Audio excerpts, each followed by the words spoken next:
Well, hello everybody, Roger here, and welcome to my channel, Roger's Reads. And today I'm doing my May 2018 wrap-up part 2. And I ended up reading 15 books this month, which is a pretty good reading month, actually.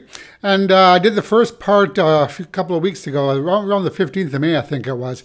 And today's the second part. So, without further ado, this month's read. So the first book that I read was a book entitled Blankets by Craig Thompson. So Blankets is a graphic novel, a very large graphic novel as you can see, and it's about a fellow Wisconsinite actually, an artist named Craig, who is searching for meaning in his faith, his connections to his family, and to the world around him. Now, it's not a coincidence that the main character's name is the same as the author, as I do believe this is autobiographical. So our hero in this story is a lonely and isolated young man, and through these beautifully drawn panels and very, very evocative artwork. Hope you can all see that. So through these panels, we follow Craig's journey from childhood to adulthood as he navigates the oftentimes challenging world of trying to please one's parents and doing what's right, all the while trying to be true to oneself. Or should I say, in this case, discovering oneself while trying to fit in. So through these engaging pages, Craig experiences the joy and exhilaration of, as well as the heartbreak following of first love, and all the while trying to reconcile it all with his religion, or should I say the religion of his parents, which was a small-town fundamentalist Christian religion, the kind that I actually personally grew up with, so I was able to relate to this book on many levels. So in this way, the story was at times heartbreaking and other times joyful, painful to read in some parts, hopeful in others, good memories as well as bad.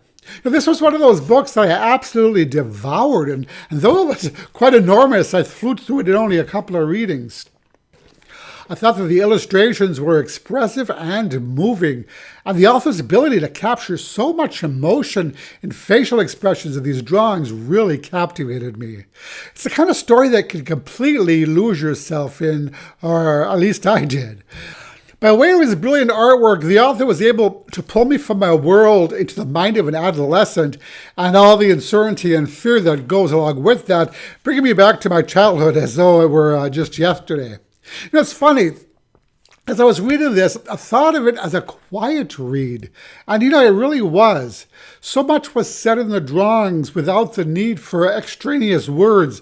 And that is a difficult feat to pull off for any artist. But Craig Thompson did amazingly well with that, in my opinion. And there was so much snow in this book, something that those of us who live in the Midwest can definitely relate to. So in this way, it would make a perfect winter read. Overall, I loved this graphic novel. It was an emotional and comforting read about discovering one's relationship with faith, regardless of the reader's type of faith or even lack of faith. This book isn't about having a crisis of faith per se, but rather about finding one's own personal path, the path that's right for each of us. I think anyone should be able to appreciate this novel, regardless of whether or not one is religious, because, again, it's not about religion, it's about slowly putting oneself together until all the pieces fit properly. So I highly recommend Blankets if you get a chance to read it. So the next novel that I read in May was entitled Leah and the Offbeat by Becky Albertelli. So this story picks up 1 year after the events where Simon versus the Homo sapiens agenda left off. So though it can be read as a standalone, this is the second in the series, so it is advisable to read Simon first, as this would help you get a better feel for the characters. And not only that, Simon is definitely well worth the read. So Leah and her friends are busy getting things in order for their senior year, including where to go for university. Because of this pressure of which school to go to and whether that will mean leaving behind a boyfriend/girlfriend, tensions are kind of running high, especially once friends of hers begin to fight and her once rock-solid circle of friends begins to crumble bit by bit. But this novel really revolves around the fact that Leah is bisexual, though she hasn't told any of her friends, not even Simon. What's throwing her for a loop is that she's falling hard for a girl in her circle of friends with whom she's not really all that close. In fact, Leah seems to have deliberately kept this person at arm's distance, and now we pretty much know the reason why. So once Leah realizes the depth of her crush for this girl, she then has to figure out what to do. So should she pursue the girl of her heart and break her own heart in the process? Because Leah is about 100% sure that this girl is straight. Now, I loved in this book how comfortable Leah was with her own bisexuality, though it did confuse me why she hadn't yet told her friends, especially the gay ones, that she was bisexual. I'm certain that Simon and Blue would have understood. But maybe to her it wasn't something that needed explaining, it just simply was. Now, as with the Simon book, I feel that Albertelli did a masterful job of normalizing LGBTQ relationships. Once again, I was overjoyed to see the positive portrayal of LGBTQ people. You know, so many LGBTQ books and movies in the past were depressing and tragic, so it was refreshing to once again read a story that's uplifting and positive. Now, that being said, I love the amount of diversity in this book. We had people who were bisexual, gay, straight, fat, skinny, as well as plenty of characters of color. I also loved how the one racist comment was jumped on immediately and was not merely allowed to slide by. Now, that being said, I have to say that I did not love this book as much as I had hoped. You know, I had a really tough time connecting to Leah's character, especially when she shuts down anytime something goes wrong or somebody says something that she doesn't like. But the writing itself was excellent and engaging, and I did enjoy the angst and the conflict between their two characters. I also enjoyed spending time with all my favorite characters from the Simon verse, and there was plenty of humor and snark to keep this book light and entertaining. Unfortunately, I just didn't love it as much as I hoped I would. There was no point in the book that pulled at my heartstrings at all, which is kind of a strange for an Albertelli novel for me. I think that the change in personality from the Simon book to this one was a little too jarring for me, and I ended up, much to my surprise, rather disliking her character, and it's not really easy to love a book when you dislike the main protagonist. So overall, while I did have some problems with Leah's character, I didn't hate this book, but I didn't love it either. I just didn't connect with the characters as much as I did with the first book in this series, but it's still definitely well worth a read. So the next book I read this month was entitled We Are the Ants by Sean David Hutchinson.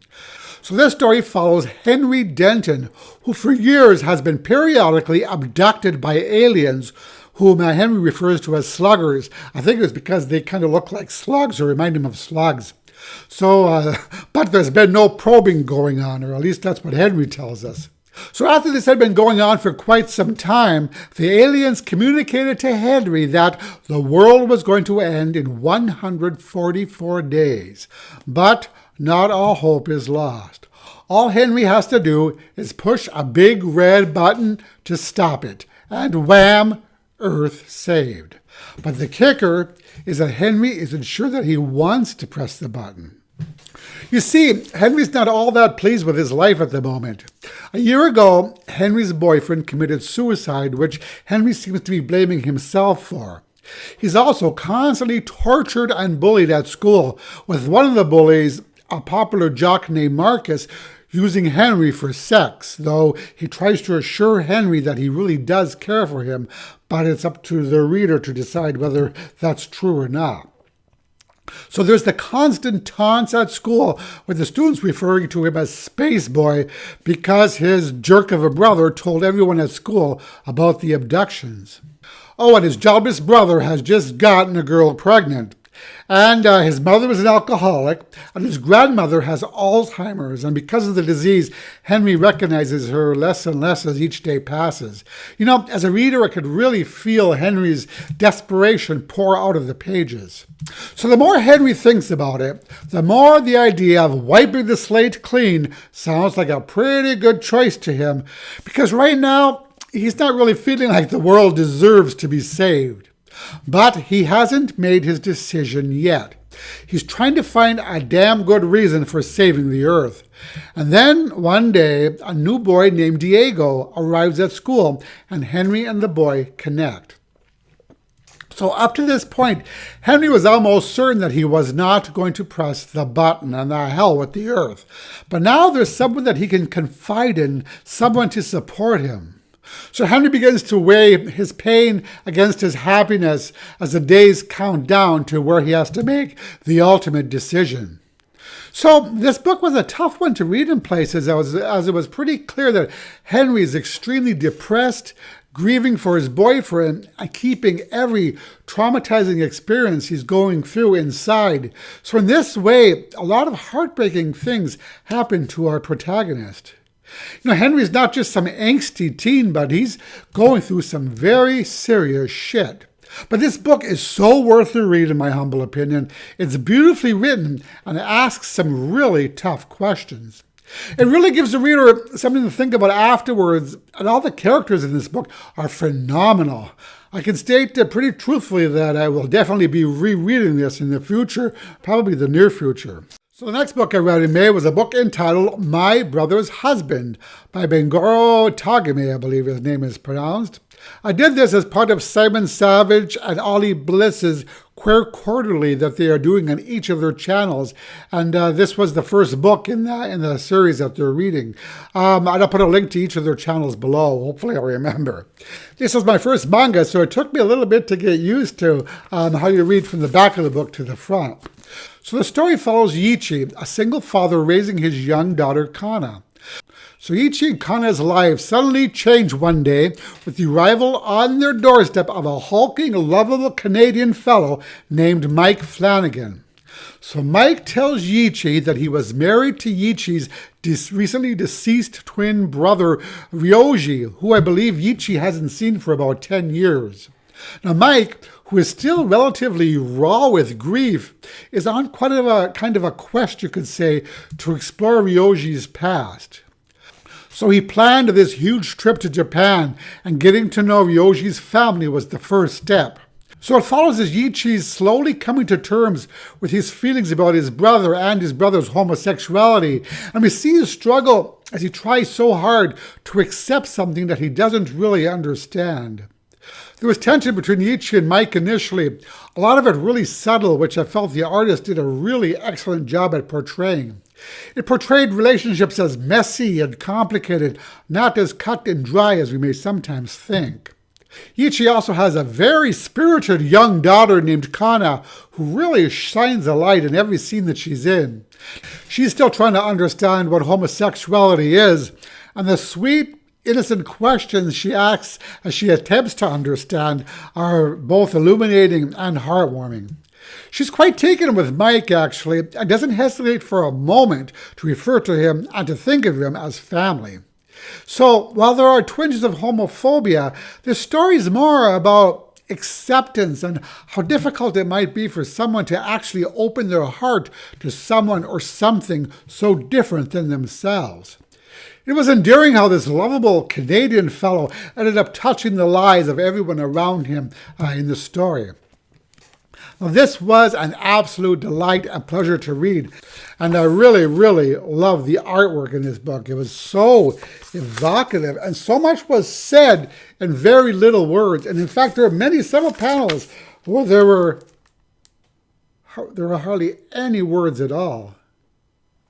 So as I mentioned, I am so glad I read this. There is supposedly part 2 coming out, or maybe it's already out. I'm going to have to check, but I will definitely be checking that one out as well. So the next book that I read, or should I say listened to as I listened to it on Audible, was a book entitled The Woman in the Window by A.J. Finn. So the story follows Anna Fox, an agoraphobic child psychologist who is holed up in her home, unable to leave the house for the past 10 months. So separated from her husband and her daughter, she passes the days drinking too much wine, taking too many pills, chatting online with other people about living with agoraphobia, and watching old black and white movies. She also has developed the bad habit of spying on her neighbors using her Nikon's camera zoom lens.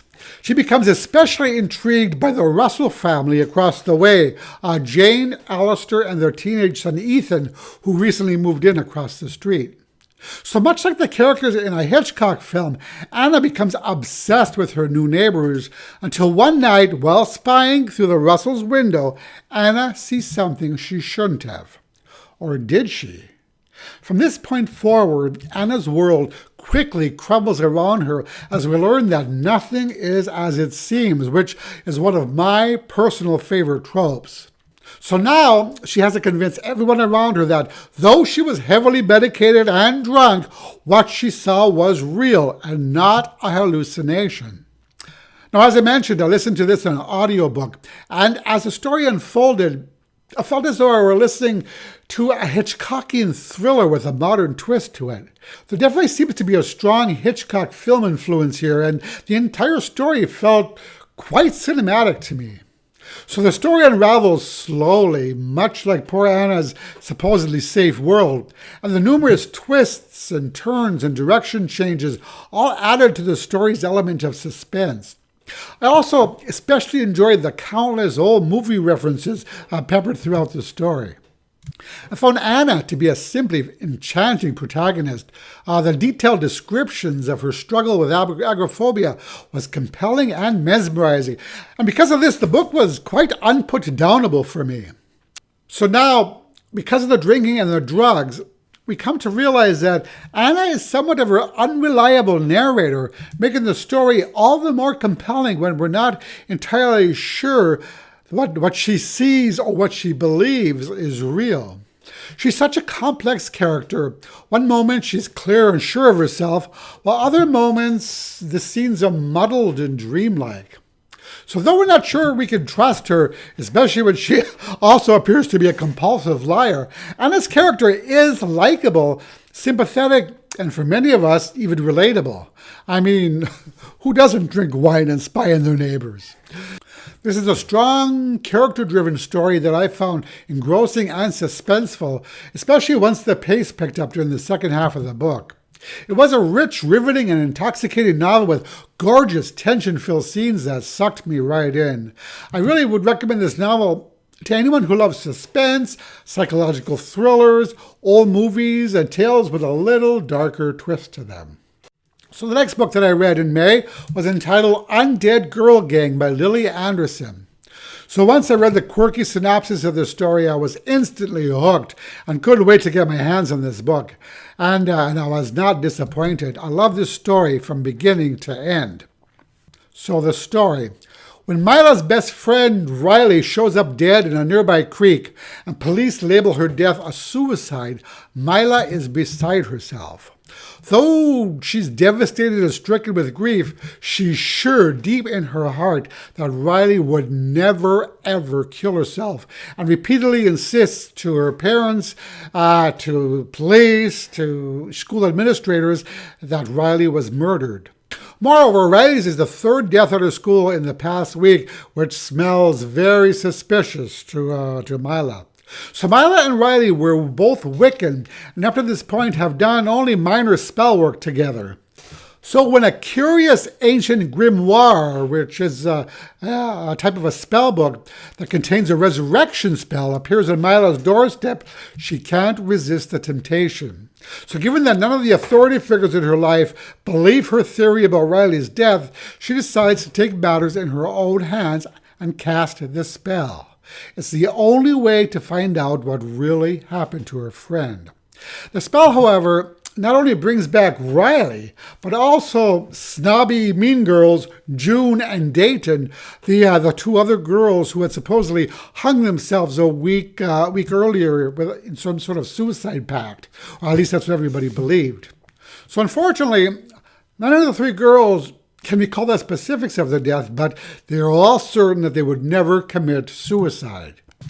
Now, with only 7 days remaining until the spell wears off, meaning that the three girls will return to their graves, Mila, along with her three undead friends, race against the clock to find out who murdered him before he or she can find their next victim. I loved our main character, Mila, a plus-sized, snarky Mexican witch who could care less what other people thought about her and did whatever was necessary to help her friend Riley and her two undead companions, even though she didn't really care for the two undead companions. Her confidence and determination was really impressive, as was her devotion to Riley and her two undead friends here. So that being said, Undead Girl Gang was an exploration of not only grief and loss, but also friendship.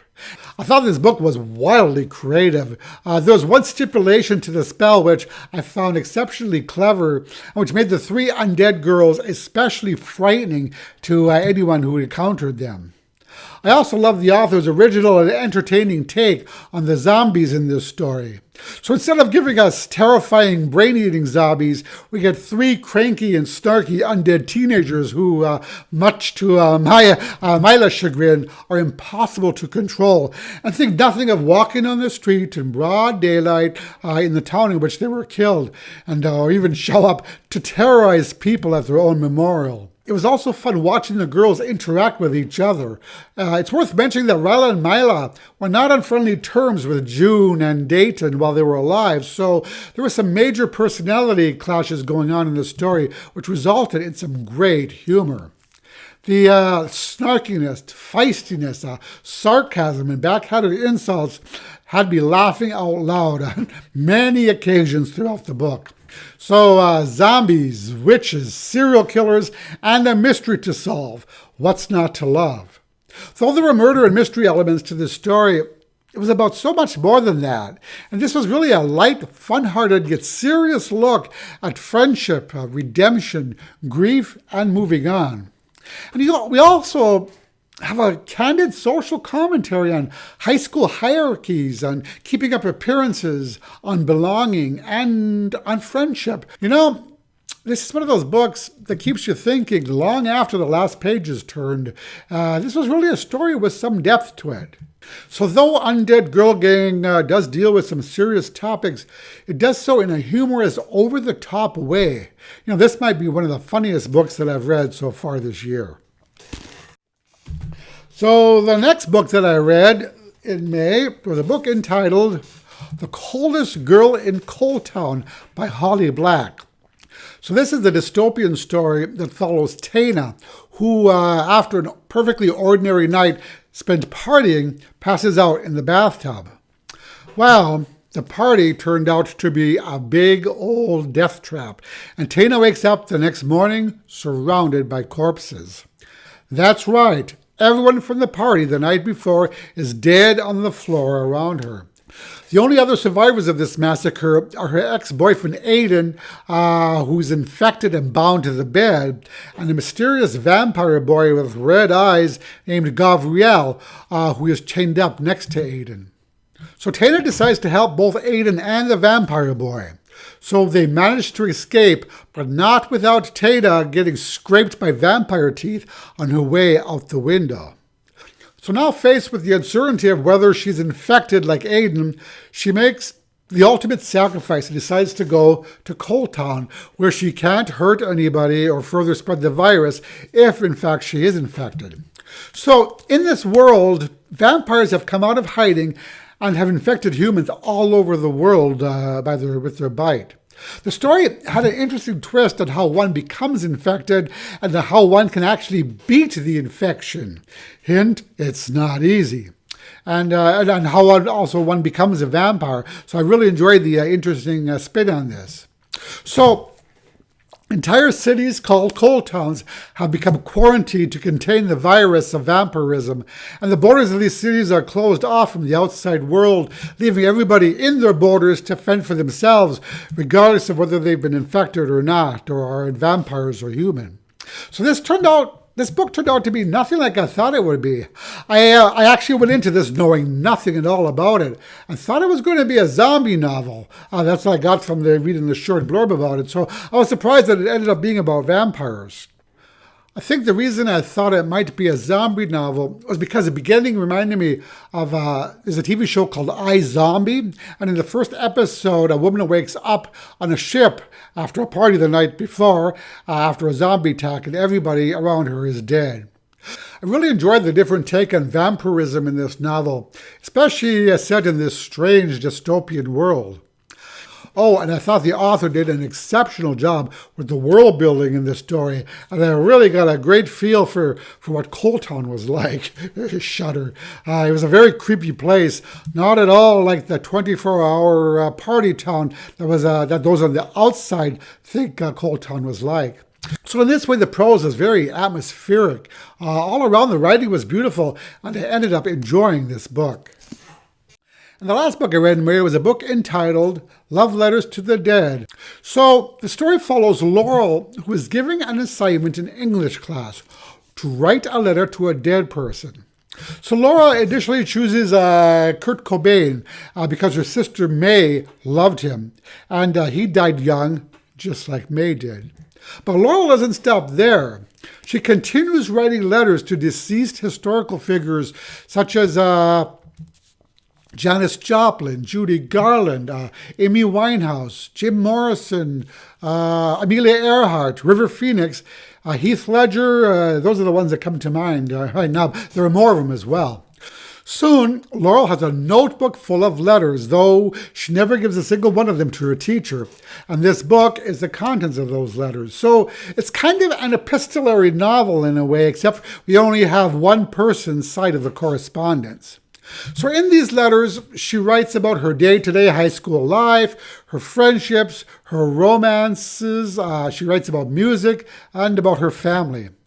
We also learn via these letters that Laurel's older sister is dead, though we don't know yet what happened to her. I found it interesting how the author incorporated the lives of dead celebrities into Laurel's healing process, and I found this to be quite a clever plot device. I also like the fact that through these letters, Laurel connects the deceased person's life path, their music, their accomplishments, and even the decisions that they've made with those that she is currently experiencing in her own life. It soon becomes clear from these letters that Laurel blames herself for what happened to May, but it's also evident that there's a lot more to Laurel's story than she's ready to tell. Through the letters, Laurel comes to terms with life without her sister, and she realizes, or comes to realize, that no person is perfect. No person is without their faults, even her sister May. So this book took me a while to get into, but once the mystery surrounding May's death surfaced, I felt the story picked up quite a bit and became more interesting and more emotional as well. That being said, this isn't a fast-paced, action-y book. Rather, it's an emotionally heavy book and a character-driven story that was quite heart-wrenching at times. There are some heavy themes in this book, especially loss, death, and recovery, but they are treated with tenderness and compassion. So I really ended up enjoying this book, but it's definitely the kind of book you have to be in the mood for reading. You definitely want to be in the right headspace before delving in. But I'm glad I read it, and I ended up enjoying, well, I don't know if enjoying is the right word for a book like this. Let's just say I got a lot out of it, and I am glad I picked it up. Oh, I also forgot, I did read two more books that I almost forgot about, and that is Book 3 and Book 4 of the Mortal Instruments series, which is The City of Fallen Angels and The City of Glass. Now, I'm not going to go into any detail with these because I would spoil the earlier books in the series if you haven't read them. You know, it's difficult to talk about books well into a series without heading into spoiler territory. Let's just say that there's a lot more Shadowhunter and Downworld drama going on. It also looks like the love triangle is finally resolved, or at least I hope it is. You know, I'm not a fan of love triangles. In fact, it's one of my least favorite tropes. So I was happy to see the end of it, at least for the moment, hopefully for good. I did end up loving these two books. The only thing that kind of grates on me is the romancy aspect when these two characters, and those of you who've read these know who I'm talking about, endlessly declare their love for each other over and over and over. Just like, yeah, we get it. They love each other. Okay, can we move on to the werewolves now? I mean, I don't mind romance. I actually read romances, but little goes a long way. And I felt that these scenes are starting to feel a little repetitious to me. But maybe it's just me. I don't know if any of you who have read them felt that way as well. You know, I also caught up in the Shadowhunters TV show. I haven't turned on the TV for like 2 months, so I was about 6 episodes behind. So I binge watched them. So I've had a lot of Shadowhunters this month, but it was fun. So I can't believe I only have 2 more books in the Mortal Instruments series to go. I'm going to try to read at least one of them this month. Since book 4 ended up on one hell of a cliffhanger, actually, which is, again, not one of my favorite plot devices. If I didn't already own the next 2 books in the series, I would have been really pissed by that cliffhanger. But anyway, that is it for my May wrap-up. How about you? Have you read anything interesting this month? Let me know in the comments below. Also, let me know if you read any of the books that I mentioned and what you thought of them. And that's it for now. Again, as always, I thank you so much for watching. I really appreciate your support, and I will talk to you in the next video. Bye-bye.